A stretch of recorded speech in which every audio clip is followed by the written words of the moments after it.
छत टपकती है उसके कच्चे मकान की, अच्छी बारिश हो जाए यही तमन्ना है किसान की। जय किसान दोस्तों। नमस्कार दोस्तों, मालवा का किसान चैनल में आपका हार्दिक स्वागत है। दोस्तों, सोयाबीन की सीरीज़ में आज हम किसानों के ओपिनियन के अनुसार वीडियो बना रहे हैं। और जो मैं पिछले 8 माह से लगातार किसानों का जो ओपिनियन ले रहा था, उस ओपिनियन में एक बात निकल के आई कि इस साल जो हमारे किसान भाई सोयाबीन की बुवाइयाँ करेंगे उसमें 40% किसानों की जो सोयाबीनों की बुवाइयाँ होगी वो होगी JS 9560 सोयाबीन की। इस बार हमारे 40% के आसपास किसान 9560 सोयाबीन की तरफ जाने वाले हैं।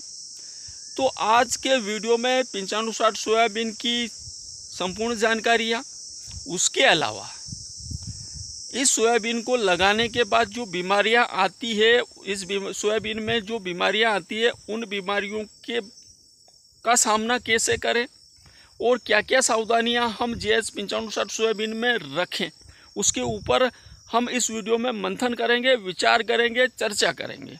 आप लोग भी अपना मत दे सकते हैं। और जो साथी हमारे चैनल पर नए आए हैं वो हमारे चैनल को सब्सक्राइब कर दीजिए, ताकि हमारे चैनल का जो नोटिफिकेशन है वो आपको मिलता रहे और हमारा वीडियो आपको आपके मोबाइल की होम स्क्रीन पर मिलता रहे। तो करते हैं दोस्तों शुरुआत आज के वीडियो की। JS 9560 सोयाबीन, जिसकी जानकारी सभी किसानों को है, लेकिन जो हमारे किसान भाइयों की मांग थी उसके अनुसार आज हम वीडियो बना रहे हैं। हो सकता है ये वीडियो आपके लिए भी काफ़ी यूज़फुल हो सकता है, क्योंकि इस सोयाबीन में जो बीमारियां आती है उसके ऊपर भी आज हम चर्चा करेंगे।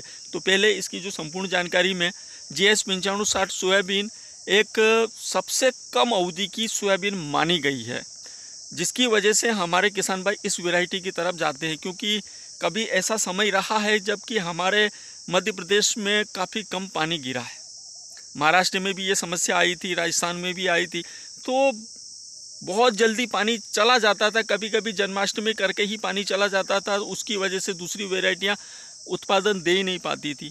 अब पिछले साल भी हम कुछ समस्याओं से गुजरे हैं, जिसमें कि पानी की बीच बीच में 3 बार खींच लगी, जिसकी वजह से अच्छी वैरायटियां धराशायी हो गई। वहां पर हमारी 9560 सोयाबीन ने अच्छा खासा उत्पादन दिया था, जिसकी वजह से कहीं न कहीं हमारे 40% किसान इस वैरायटी की तरफ जा रहे हैं। और दूसरा कारण है दोस्तों कि हमारे जो उज्जैन संभाग में, उज्जैन संभाग के जो हमारे 7 जिले हैं, यहाँ पर लहसुन और प्याज की खेती बहुत बड़ी तादाद में की जाती है।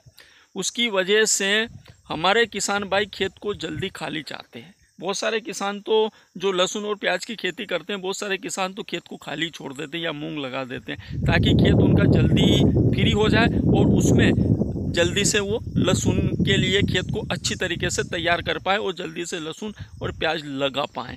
तो उसकी वजह से भी हमारे किसानों का जो मन है कहीं ना कहीं फिर से 9560 सोयाबीन की तरफ गया है। तो अब 9560 सोयाबीन तो हम लगाने जा रहे हैं, लेकिन इसमें आने वाली जो समस्याएं हैं उन समस्याओं से सब वाकिफ़ हैं। तो उन समस्याओं का सामना हम कैसे करें वो भी वीडियो में आपको आगे जानकारी मिलेगी। तो दोस्तों करते हैं सबसे पहले इसकी संपूर्ण जानकारी की चर्चा। तो ये जो सोयाबीन है, इस सोयाबीन की जो परिपक्व अवधि है वो 85 दिन है। 85 दिन में इसकी कटाई हो जाती है। दूसरा, इसका जो दाना है वो है बोल्ड, सबसे बड़ा दाना अभी तक इसी का माना गया है, जिसकी वजह से इसके उत्पादन में कहीं ना कहीं बढ़ोतरी होती है और बहुत जल्दी बोरियां भरा जाती है। हमारे किसान भाई कहते हैं कि झट बोरियां भरा जाती है, उसकी तगारा तुरंत भरा जाता है ना। तो दाना बोल्ड होता है, उसकी वजह से कहीं ना कहीं इसका वो जो उत्पादन होती है उसकी पूर्ति हो जाती है। तो इसका दाना बोल्ड है। इसमें इसकी अगर बात करें हम बीज दर की, तो इसकी समथिंग हमारे जो किसान भाई हैं वो बीज दर रखते हैं 25 किलो पर बीघा। एकड़ की बात करें तो एकड़ में 33 से 40 किलो पर एकड़ के हिसाब से हमारे किसान भाई इसका बीज दर रखते हैं। और अगर इसकी लाइन से लाइन की दूरी की बात करें तो जो हमारे अधिकतर किसान हैं वो 9 इंच पर इसको लगाते हैं। हालांकि उपयुक्त है, क्योंकि इसमें फैलाव ये करती नहीं है, तो 9 इंच पर ही ये ठीक रहेगी और 35 किलो पर एकड़ के हिसाब से ही इसकी बीज दर सही रहेगी। क्योंकि ये फैलती तो बहुत ही कम है, शाखाएं इसमें चलती नहीं हैं, तो इसका सीधा पौधा चलता है, तो वो ठीक रहेगा कि हम इसको 9 इंच पे ही लगाएं। उसके अलावा दोस्तों इसमें 25 दिन की अवस्था में फूल निकलने लग जाते हैं, चमकने लग जाते हैं, और 30 दिन की अवस्था में इसमें अच्छे खासे फूल आ जाते हैं। और बात करें इसके फूलों के रंग की, तो इसका जो फूलों का रंग होता है वो बैंगनी होता है। अब बात करें इसकी फलियों की, तो इसमें 3 बीज की चिकनी फलियां होती हैं। और इसकी परिपक्वता की, तो ये 85 दिन में परिपक्व हो जाती है। और इसको कौन सी जगह पे लगाएं, कौन सी जगह पे नहीं लगाएं, तो इसको हम हल्की मिट्टी और भारी मिट्टी दोनों प्रकार की मिट्टी में इसको लगा सकते हैं। दोनों प्रकार की मिट्टी में ये अच्छा उत्पादन देती है। बस इसे उस जगह नहीं लगाना है जहाँ पर जल भरा होता है, पानी बहता है। उस जगह पर आप इसको भूलकर भी ना लगाएं, उसकी जगह आप लेट वेराइटियों की तरफ चले जाएं, वो लगा दें। ये वेराइटी जहाँ पानी बहकर निकलता है वहाँ पर सही परफॉर्मेंस नहीं करती है। और कुएं के नीचे भी, जहाँ आपका कुआं अगर ऊपरी साइड में है और अगर ढलान नीचे की तरफ है, तो ढलान की, कुएं के ढलान की तरफ भी इसको ना लगाएं, क्योंकि जब पानी ज़्यादा गिरता है तो कुएं की जो झरपें होती है, पानी, कुएं का जो पानी होता है वो झरता है, तो वो वहाँ पर भी ये बैठ जाती हैं। तो उस जगह पर भी इसको ना लगाएं। इसको ऐसी जगह पे लगाएं जहाँ पर पानी की जल निकासी अच्छी खासी हो। अब बात करें इसमें लगने वाले रोगों की, तो दोस्तों इसमें जो सबसे मुख्य जो भयंकर रोग लगता है वो है पीला मोचक। किसान जिन लोगों ने इस पीला मोचक का सामना किया है, इसका नाम सुन से ही कांप जाते हैं हमारे किसान भाई, क्योंकि खेत के खेत बैठते हैं और इतने भयंकर बैठते हैं कि एक खेत बैठा उसके बाजू का भी खेत के खेत चले जाते हैं। ये पीला मोचक इतना भयंकर गति से फैलता है कि बहुत ज़्यादा, और वो इस सोयाबीन में बहुत ज़्यादा आने लगा था। इसीलिए भी हमारे किसान भाइयों ने इस वैरायटी को बंद किया था। क्या किया जाए? पिछले साल भी बहुत सारे किसानों के कॉल आए थे, बहुत सारे किसानों के वीडियो मिले थे, फ़ोटो मिले थे, पूरी सोयाबीन पीली पड़ रही है, तो करें क्या? तो दोस्तों यहाँ पर आपको ध्यान देने वाली बात यह है कि अगर आपके खेत में आपकी 95-60 सोयाबीन में अगर एक बार पीला मोचक आ गया है, अगर एक घेरा भी बैठ गया था या कभी बैठा हो, तो आप उस सोयाबीन को ना लगाएं, बीज चेंज कर लीजिए। किसान से बीज लेके आइए आप, जिसके यहाँ पर आपको विश्वास हो और जिसकी सोयाबीन में कभी पीला मोचक रोग आया ही ना हो। या फिर आप जो हमारे कृषि अनुसंधान केंद्र वाले हैं उनसे बीज ले सकते हैं, या उनके द्वारा जो प्रमाणित है वो बीज ले सकते हैं आप। अगर वो आप कृषि अनुसंधान केंद्र वालों का जो प्रमाणित बीज लेंगे तो वो बीज में ये समस्या नहीं आएगी। उसके अलावा दोस्तों जो अन्य दूसरे रोग है, जो कि जैसे गटल बीटल हो गया, वो सारी वैरायटियों में आता है।